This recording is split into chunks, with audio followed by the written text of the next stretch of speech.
Alô amigos primatas, aqui é mais um vídeo meu do canal História Ciência, retomando depois de muito tempo, sem gravar. Eu gostaria de falar um pouco sobre as transformações sociais e econômicas que vieram ocorrendo ao longo do final do século XVIII para o século XIX e que ainda de alguma forma essas mudanças que foram ocorrendo na economia e na política vêm sendo discutidas tanto no século XX como agora no século XXI. Então, assim, durante o século XVIII e o século XIX, nós podemos perceber algumas contradições nos modelos econômicos de Adam Smith e David Ricardo, considerados dos principais economistas, da história, da economia. A questão de Ricardo, ele ter percebido as contradições no sistema que Adam Smith defendia, por os resultados econômicos e sociais muitas vezes não darem os efeitos assim desejados. Como muitos já sabem, Adam Smith falava da mão invisível que regularia o Estado, a economia, equilibrando assim essa diferença econômica. Porém, David Ricardo vai perceber que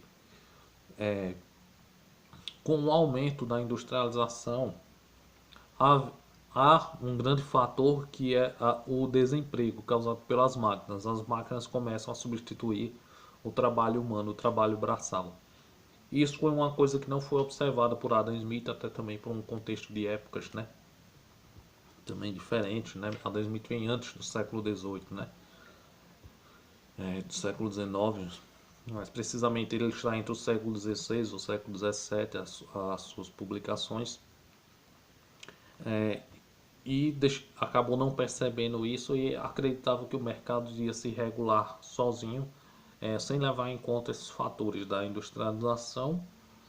E a questão não é a industrialização em si, mas não adianta você só industrializar e não criar um meio para que aquelas pessoas que perdem o emprego pelas máquinas, pois as máquinas vão produzir aquele trabalho mais facilmente, não criar uma alternativa, um outro tipo de trabalho para aquelas pessoas.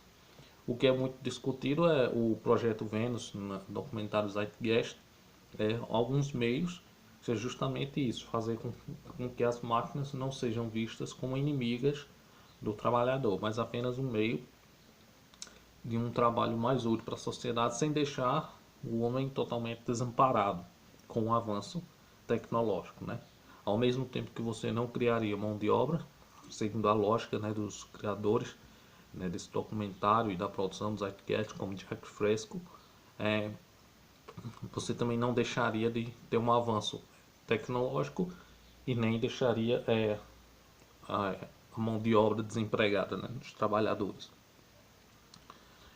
Também vem sendo discutido a obra de Thomas Malthus, em sua obra sobre ensaios sobre a população de 1798, a publicação, onde realmente também se discute essa questão das máquinas e a industrialização e o desemprego. Vem também outro economista muito forte, que é Edmund Burke, que é um seguidor das teorias de Adam Smith, que acaba, para muitos, como historiador, Eric Hobsbawm vai deixando isso bem claro no seu livro aqui, A Era das Revoluções, um livro que eu recomendo bastante a leitura. Era das Revoluções de 1789 a 1848, que fala que é um tanto modelo irracionalista e que traz um suporte mais conservador voltado para um pensamento liberal da época, um pensamento liberal econômico, que tendia mais a favor das monarquias do que as repúblicas, porque naquela época já estavam discutindo as quedas de muitas repúblicas. E como veio acontecer na França e em outros países também da Europa. E também depois, posteriormente, na América Latina, vem surgindo as repúblicas, Países independentes formando repúblicas. O Brasil, que ainda teve dois impérios, mesmo após a independência, e posteriormente a criação da república. Então se discute também um pouco essa obra, esses pensamentos, né, os democratas querendo a república e os liberais, ou liberais democráticos, voltando mais querendo uma liberdade econômica, mas no pensamento político mais conservador, simpatizante da monarquia. E aí vem as obras de James Stuart Mill, nascido em 1806 e veio a falecer em 1873. É um que vai colocar essa questão da república, os direitos das minorias e tal. É um que vem voltada mais para esse pensamento de esquerda.